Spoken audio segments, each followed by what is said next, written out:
I'm gonna describe my experience dating a rich guy. I've actually dated 2 rich guys, but the one I'm talking about, dummy rich, okay? Now, I'm no gold digger. I did not pursue him because he was rich. I pursued him because he was 6'4". I had no idea he was rich. And honestly, when I found out he was wealthy, I liked him even more because I never would have guessed because he was so chill and humble. I haven't met many rich people in my life, but I always just kind of assumed that, like, I would know when I met one, you know? But we started getting close, and he wants me to start hanging out with his friends and family and stuff. So I go to meet his best friend, right? We pull up to the best friend's house. He greets us outside. And when I get out, I look up at his gigantic mansion house, and I'm like, wow. Like, I can't, that's all I could get out. I was like, oh my God.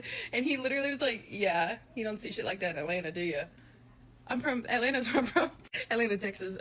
Yeah, like, and like you would think he's trying to be like silly and like joke with me because we're meeting and trying to be friends. No, he was dead serious. But he made up for it because he invited me on his little nice, fancy, fast boat. And of course, if you're gonna let me go to the lake with you throughout the summer, we're besties. And then he takes me on the boat with the boy that I'm talking to, of course.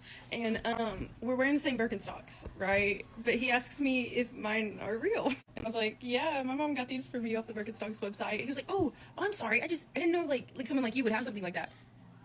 And I'm so serious. And you can tell, like, when he's saying these things, he thinks he's being, like, nice about it. Like making me feel better about poverty. I've never lived in poverty. Well, then he starts telling me to set him up with some of my friends. And I'm telling my friends about this. And I'm like, yeah, this guy that's, you know, my dude's friend wants to talk to you, but he is a dick. He's an asshole. And my friends are like, but he's rich, right? He goes on a date with one of my friends. She refuses to kiss him or something like that at the end of the night. And he acts like she's the biggest bitch in the world and, like, tells her to get out. And, yeah. And then he goes straight from that friend of mine to her best friend that she hangs out with all the time and has to take her on a date. And she goes, and he texted my guy after that second date and goes, why didn't Zoe tell me that her friends were dirt poor?